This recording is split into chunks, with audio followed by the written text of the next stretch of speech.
Now it is time to talk about the migrant crisis, as we're so often wont to do. Now, this is about the Albanians. It was revealed not so long ago by my colleague, Reform Party UK leader and talkTV host Richard Tice, that as many as 4 in every 10 of the migrants coming across the channel in rubber dinghies were from Albania. No war, no torture there. Also, no war, no torture in France, so it's not quite clear what they think they're fleeing. But then it emerged there were 6 in every 10. And Suella Braverman, in an interview 2 weeks ago, said, actually, it's 8 in every 10. 80% of these people pitching up on our shores and claiming political asylum are from Albania. So we came up with this scheme to fast-track them out of Britain and back to Albania. If they're Albanians, they'll almost do a quick U-turn, be put on a plane and get back to Albania. Anyway, that's a good plan, wasn't it? Guess how many we've sent back? 11. There are thousands coming across every week. 11. I mean, when are we going to do something significant to solve this migrant crisis? Let's talk to former Chief Immigration Officer at the UK Border Force, Kevin Saunders. Good afternoon, Kevin. Good afternoon.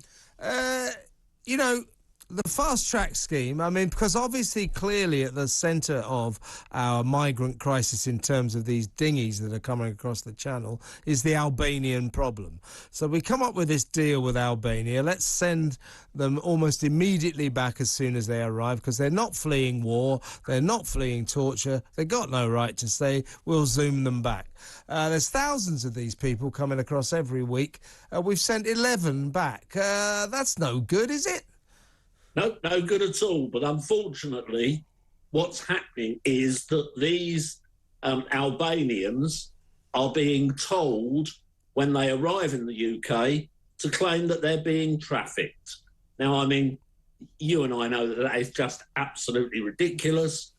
But under the current legislation, if they mention they're being trafficked, they have to go through the trafficking procedure, which takes ages.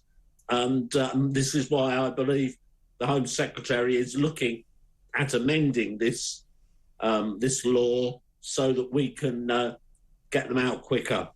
Yeah. So the old method was, of course, I'm fleeing war and torture, you know, and therefore you have to give me asylum. But of course, there is no war and there is no torture in Albania.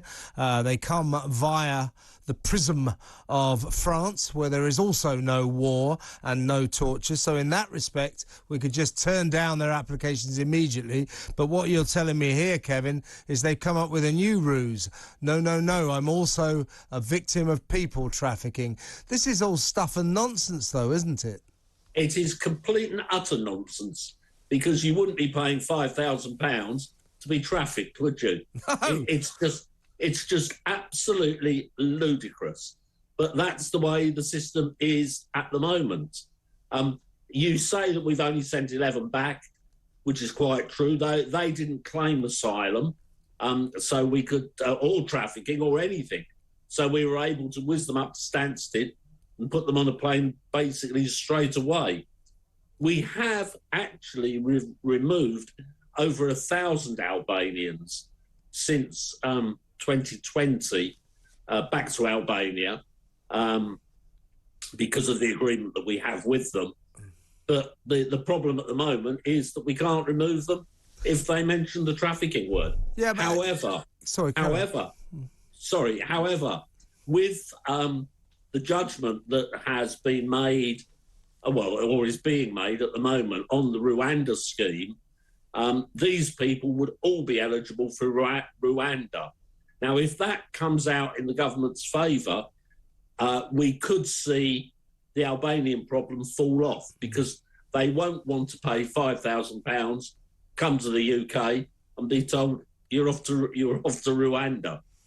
Yeah, you're so right about that trafficking issue. That you know, they say, oh, you know, I'm slave, I'm being people trafficked. These people have paid thousands and thousands of pounds to get into that dinghy to come across to the people smugglers. So their claim to be victims of people trafficking is inherently absurd.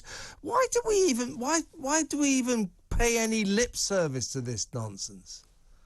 Well, that was actually one of the questions that I believe was asked at the Rwanda hearing by one of the High Court judges. I understand that he actually asked the one of the migrant charities, barrister, why it takes less than 2 or 3 minutes to ask somebody why they've come across the channel from a safe country. So I think everybody agrees it's absolutely ridiculous, but that's the state of play at the moment.